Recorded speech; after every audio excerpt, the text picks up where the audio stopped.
Iya, tadi ada pertanyaan dari Iya. Pak Budi. Wih. Katanya Tanya kalau saya. pedagang gitu. Iya. Kalau saya pegawai gimana? Pegawai juga penting. Nanti kan.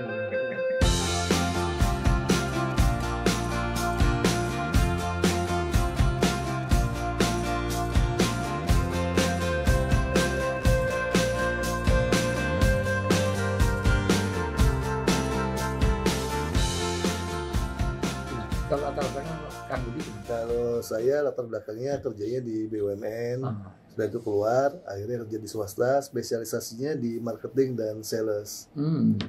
Sekarang saya ini bekerja di sektor yang kebanyakan adalah orang-orang dari Chinese, kebanyakan sales manager atau national sales manager atau direktur sales itu dari Chinese di consumer good. Nah, saya kerja di situ, Ustaz.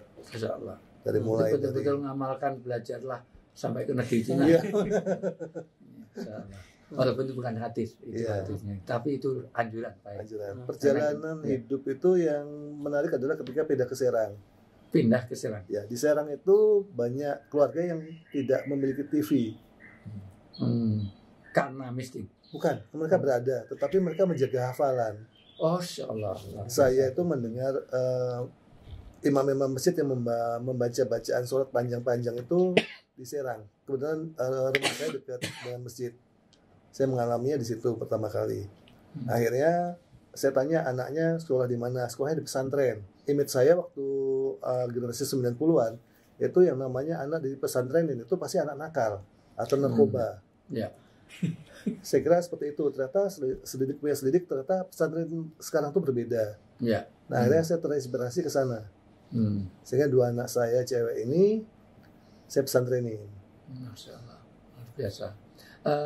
Saya ingin menggarisbawahi karena memang ada dulu orang-orang yang membengkelkan anak karena anak sudah sekolah sana tolak sini tolak akhirnya karena nakalnya karena itu maka seolah-olah pesantren jadi bengkel untuk anak-anak nakal karena dia lepas tanggung jawab nggak bisa didik anaknya titipkan pesantren sehingga beberapa pesantren mengalami bullying mengalami itu ternyata anak-anak ini anak-anak yang bermasalah itu semuanya karena pesantren saya juga pernah mengalami tapi tidak sampai itu anak yang lesbi dikeluarkan dari satu tempat itu di pesantren juga dikeluarkan saya pikir karena ikut orang tuanya pindah ke Jogja ternyata dikeluarkannya karena lesbi di sini juga nulari ya kita keluarkan lagi itu pertama kedua sebetulnya pesantren itu luar biasa loh ya saya tidak akan habis pesantren itu kalau mau saya sebutkan satu betapa untungnya di pesantren pasti dia kenapa pesantren pasti bebas dari pergaulan bebas itu tidak ada narkoba di pesantren tidak ada tawuran di pesantren itu bullying terjadi itu dari sekian puluh ribu itu dan sekian puluh tahun begitu gontor sekali saja itu langsung padahal di asrama lain di lembaga lain banyaknya luar biasa tiap hari ada bullying itu tapi itu menjadi ya begitulah kita sekarang lagi nggak menguasai media jadi itu semuanya jadi di situ kita didoakan tiap hari oleh anak kita sholat 5 waktu terjaga Quran itu akan jadi mahkota kita di hari kiamat nanti dengan punya anak di pesantren karena pasti sholatnya terjaga baca Qurannya terjaga terbebas dari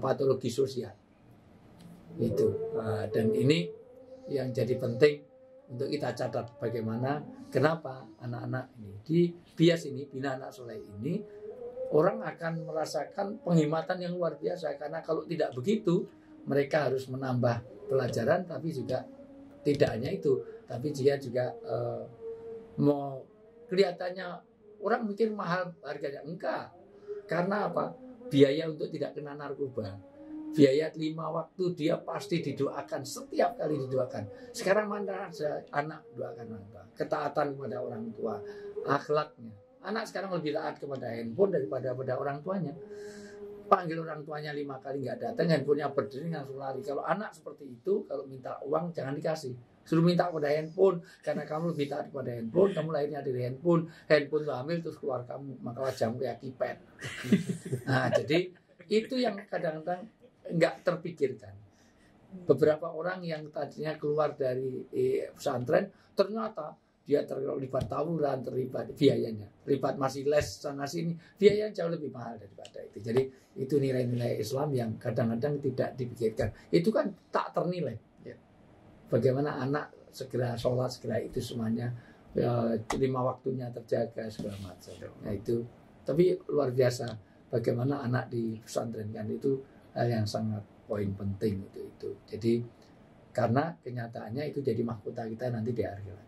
Bahkan menurut Ibnu Katsir dalam surat, menafsirkan surat At-Tur ayat 21 disambungkan itu gini, kita nggak hafal Quran, anak kita hafal Quran karena kita biayai, nanti surganya di atas, maka ini akan diangkat ke atas.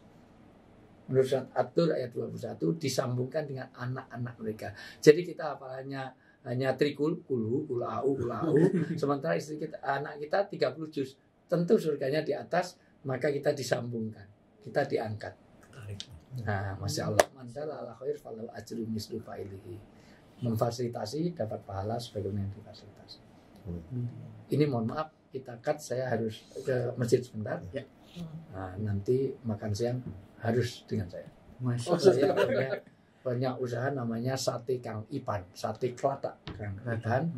Sate kelatak itu spesial, harus pakai cuci supaya matangnya keluar dalam. Kedua, sate ini harus betul-betul disajikan dalam keadaan tanpa bumbu karena memang sate kelatak. Ya, pokoknya spesial dan itu hasilnya semuanya untuk anak-anak santri. Jadi nanti harus di tempat saya sate Kang Ipan. Belum ke Jogja kalau belum ke sate kelatak Kang Ipan. Depan rumah sakit daerah Yogyakarta. Rumah sakit Jogja depannya ada sate Kang Ipan. Itu milik kami, milik Yayasan Bina Anak Soleh. Kita sholat, habis sholat kita wujud sama. Terima kasih atas kunjungannya. Sama-sama. Ya, jangan lupa pokoknya setiap ke Jogja telepon, nanti saya telepon kabar eskrim Kasat Reser supaya menjemput di mana berada. Oh, Masya Allah. Baik, terima kasih semuanya. Kunjungannya Kang Daan. Sama-sama. Sukses terus untuk di project-nya dan juga internet. Nanti kapan-kapan kita sharing lagi. Ya, ya, pokoknya ada sumur di ladang, jangan lupa numpang mandi. Kalau umur panjang, jangan lupa ke tempat saya lagi. Terima kasih semuanya. Ini udah nyita waktunya. Assalamualaikum warahmatullahi wabarakatuh. Waalaikumsalam warahmatullahi wabarakatuh. Alhamdulillah. Ya, saya ke masjid nanti habis